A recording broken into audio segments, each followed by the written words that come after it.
오늘 로마서 이제 12장으로 들어갑니다. 11장까지는 로마 교회 내에 있는 이방인 신자와 유대인 신자들 간의 문제, 또 어제까지도 계속해서 그 이야기를 했었습니다.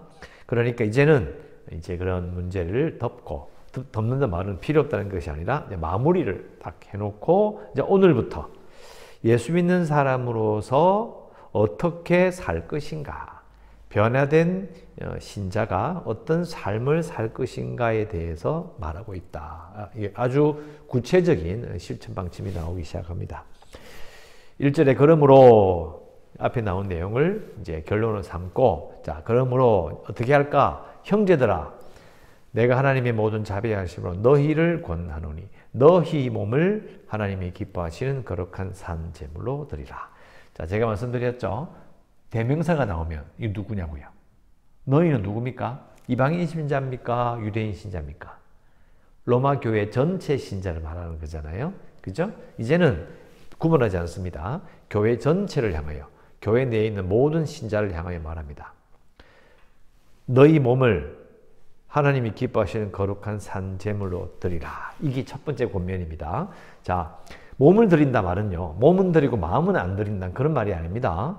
여러분, 몸과 마음이 따로 놉니까? 안 놉니까? 따로 놀아요? 아니에요. 그건 우리가 설명할 때 몸이 있고 마음이 설명하는 것이지, 실제로 생활에 딱 들어가면 몸과 마음은 분리되지 않습니다. 몸이 안 좋으면 마음도 안 좋아요. 마음이 좋으면 몸도 좋아져요. 분리 안 됩니다. 그러니까 내 몸을 드리라 이 말은요, 너의 전부를 드려라. 너 자신을 드리라 이 말이에요. 너의 삶을 드리는 이야기예요. 그런데 산 제물이야. 제물이 왜 살아있어? 제물은 죽어야 되는데?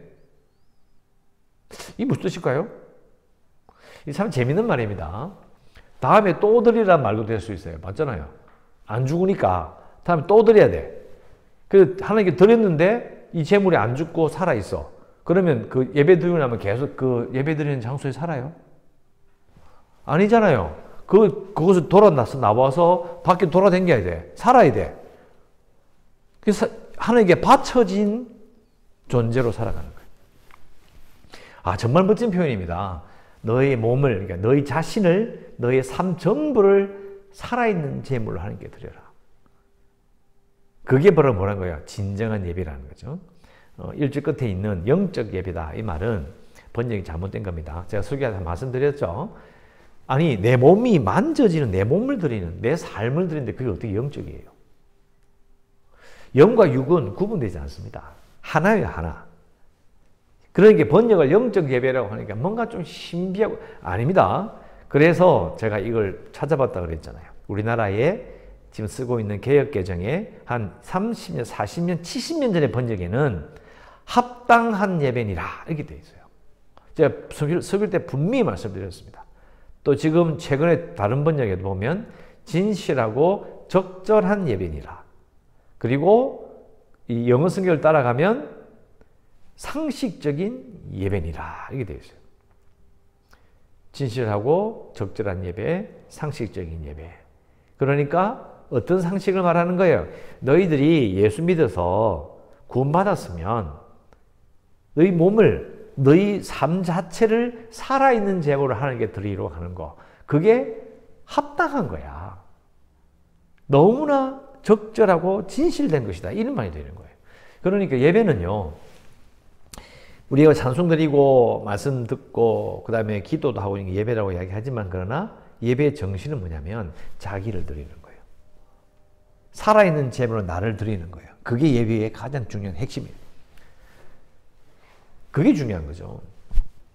그래서 그 정신을 말하고 있고, 그런 예배를 드릴 때에 그렇게 해야 된다. 자, 두 번째, 너희는 이 세대를 본받지 말고 오직 마음을 새롭게 함으로 변화를 받아 하나님의 선하시고 기뻐하시고 온전하신 뜻이 무엇인지 분별하도록 하라. 한마디로 말하면 뭐예요? 하나님의 뜻이 무엇인지 분별하라요. 말이 길지만 요약하면 하나님의 뜻이 뭐냐를 항상 생각해야 된다는 거예요. 예배 드리고 돌아서서 살아있는 제물로 돌아다니며 살아가요. 그거 살아가면서 그냥 살면 되는 게 아니고, 이 하나님의 뜻이 뭐지? 하나님이 기뻐하시는 일일까? 하나님이 어떻게 생각하실까? 이걸 항상 생각해야 된다는 거예요. 우리 생활이 다 포괄하잖아요. 예배 드릴 때 나를 드리고 평상시에 뭐하고 살아요? 하나님의 뜻이 무엇인지를 분별하는 거죠.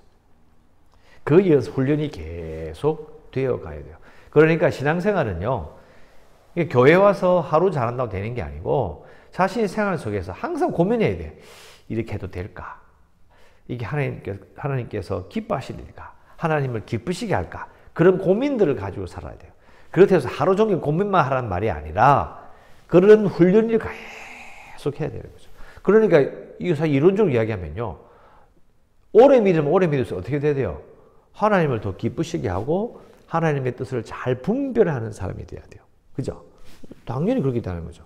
자, 세 번째, 내게 주신 은혜로 말미암아 너희 각 사람에게 말하노니 마땅히 생각할 그 이상의 생각을 품지 말라.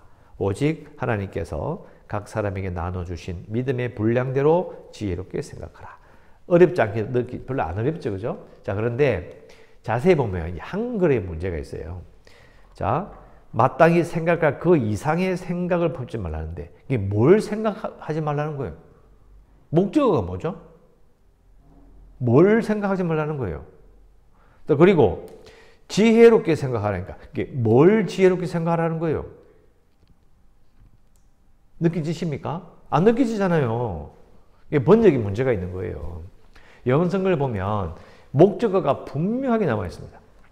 뭘 생각하지 말라? 네 자신에 대해서 마땅히 생각할 그 이상의 생각을 품지 말고 믿음의 분량대로 네 자신을 지혜롭게 생각하라, 이 말이에요. 영어 성경 보면 정확하게 나와 있습니다. 지금 무슨 말이냐면 너 자신을 과대평가하지 말라, 이 말이에요. 과대평가가 뭐예요? 다른 사람이 볼 때는 야, 네 키 한 164, 5밖에 안 돼. 근데 아니야, 내 175야.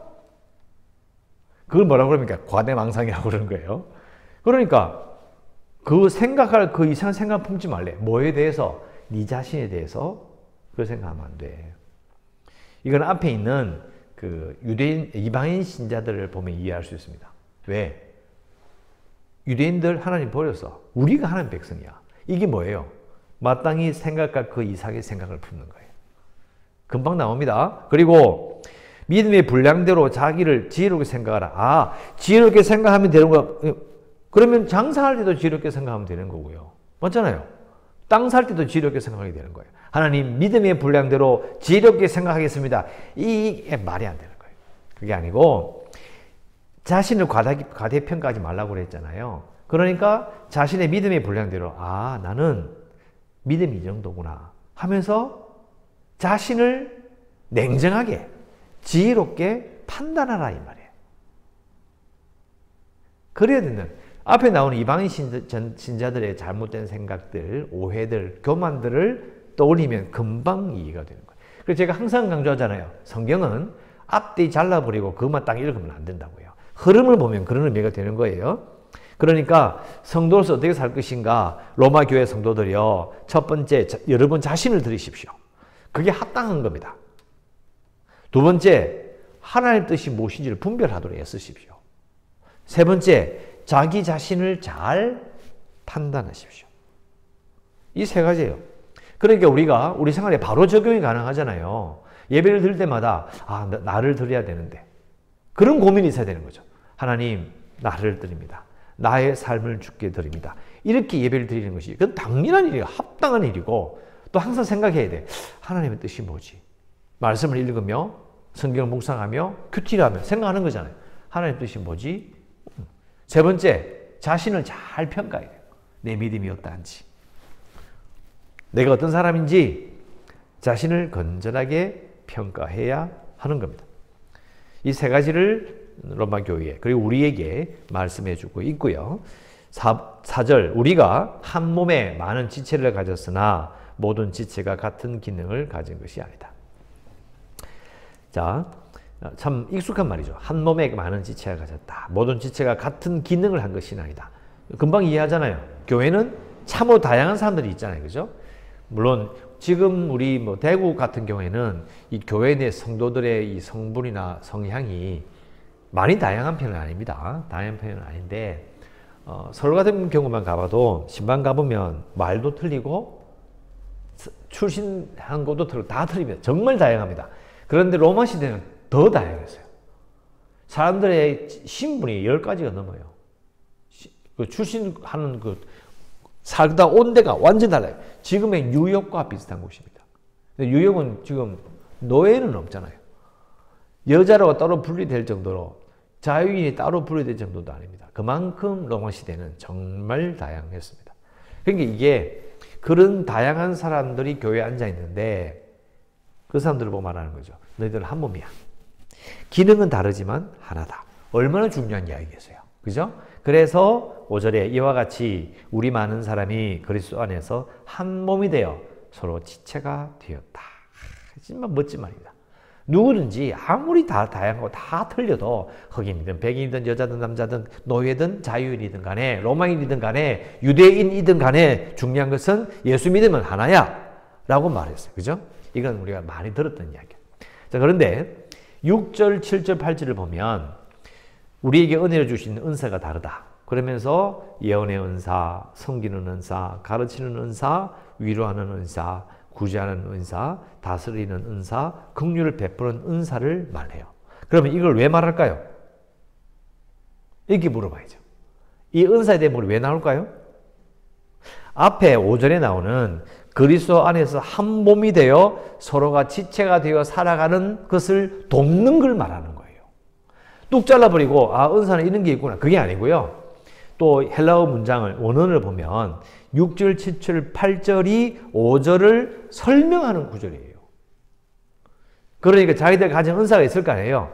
은혜를 받은 은사가 있으면 그 은사를 가지고 뭘 하라는 거예요? 그리스도 안에서 한 몸이 되도록.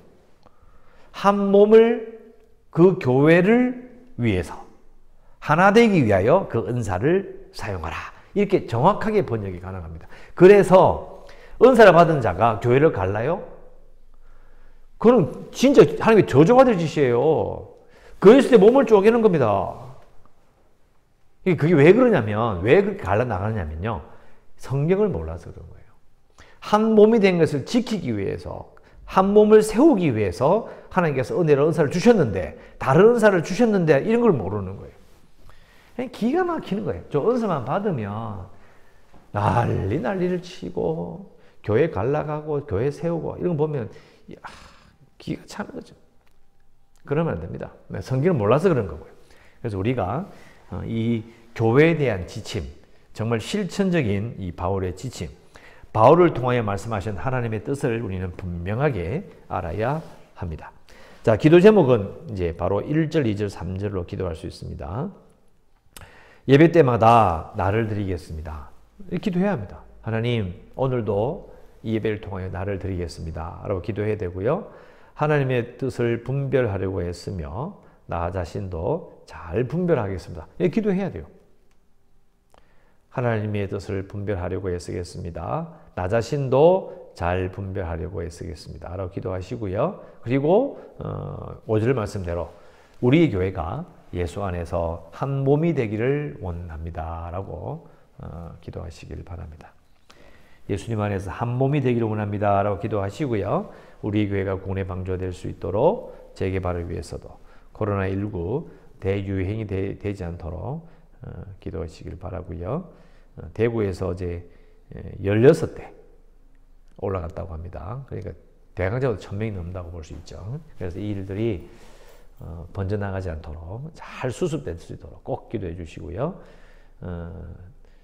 선교지를 위해서, 이 나라와 북한을 위해서, 세계를 위해서 기도하시고 오늘도 은혜 가운데 살아가시기를 주의 이름으로 축원합니다. 기도하겠습니다.